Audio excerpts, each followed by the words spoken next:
வணக்கம் நண்பர்களே. Renal stone என்று சொல்லக்கூடிய கிட்னி ஸ்டோன் மிகவும் அபாயகரமானது. இந்த ஸ்டோனானது கிட்னியிலோ அல்லது ரீனல் டியூப் என்று சொல்லக்கூடிய சிறுநீர் பாதைகளிலோ அல்லது பிளாடரிலோ எங்கு வேண்டுமானாலும் கல் அடைப்பு ஏற்படுத்தலாம். இந்த கல் அடைப்பு ஏற்படுவதால் கிருமி தொற்று மற்றும் அல்சர், ப்ளீடிங் ஏற்படுத்துவது மற்றும் சிறுநீர் போக முடியாமல் மிகவும் சிரமப்படுவது, கைகால் வீக்கம் போன்றவைகள் ஏற்படுத்தும். இந்த கிட்னி ஸ்டோன் என்பது பெரும்பாலும் 75% கால்சியம் ஆக்சலேட் வகையாகவும் 15% கால்சியம் பாஸ்பேட் வகையை சேர்ந்ததும் 8% யூரிக் ஆசிட் வகையை சேர்ந்ததும் 1% ட்ரிபிள் பாஸ்பேட் என்று சொல்லக்கூடிய கிறிஸ்டல் வகையாகவும் 1% சிஸ்டின் வகை சார்ந்ததாகவும் உள்ளது. இதில் ஒருவருக்கு எந்த வகையை சார்ந்த கிட்னி ஸ்டோன் பாதிப்பு உள்ளது என்பதை கண்டறிவதற்கு சிறுநீர் பரிசோதனை மூலமாக எளிமையாக கண்டுபிடித்து விடலாம். வெறும் ₹100 தெரிந்துவிடும்.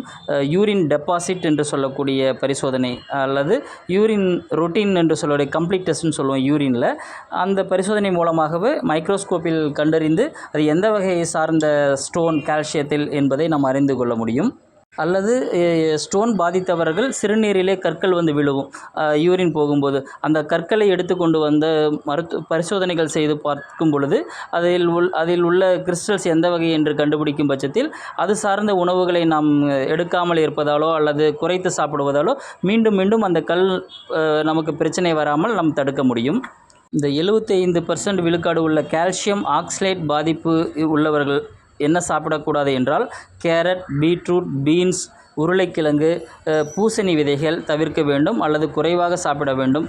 இவ்வாறு சாப்பிடும் பட்சத்தில் அவர்களுக்கு இந்த கல் பாதிப்பு வராமல் தடுக்க முடியும். இரண்டாவதாக கால்சியம் பாஸ்பேட் என்று சொல்லக்கூடிய பாதிப்பு இருப்பவர்கள், கால்சியம் எல்லாமே நமக்கு நல்லது தான், அதில் உள்ள அந்த பாஸ்பேட் சேரும் பட்சத்தில் நமக்கு பாதிப்பான உணவாக மாறிவிடுகிறது. அவை இந்த கால்சியம் பாஸ்பேட்டு அதிகமாக கடல் சார்ந்த உணவுகள், மட்டன், சிக்கன் போன்ற அசைவ உணவில் அதிகமாக உள்ளது. மற்றும் பால் சார்ந்த பொருட்கள், பன்னீர், சீட்ஸ் போன்றவற்றிலும் அதிகமாக இந்த கால்சியம் பாஸ்பேட் உள்ளது.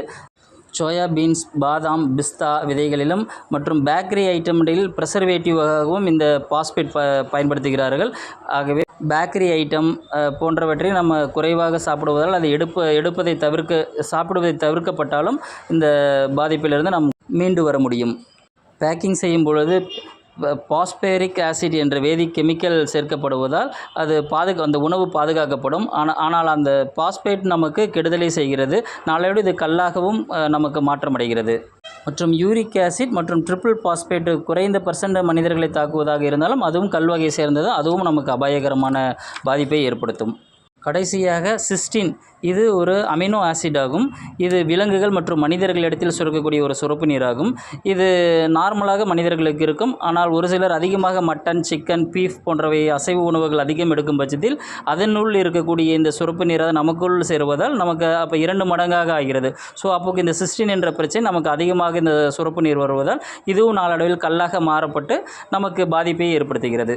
இந்த உணவுகள் மேலே சொல்லப்பட்டது அனைத்தும் நமக்கு நன்மையை செய்யும். கேரட், பீட்ரூட்டு, பீன்ஸு இது எல்லாமே. பட் இது நம்ம அதிகமாக எடுத்துக்கொள்ளும் பட்சத்தில் இது நமக்கு அதே ஒரு எதிரியாக ஏற்படுகிறது.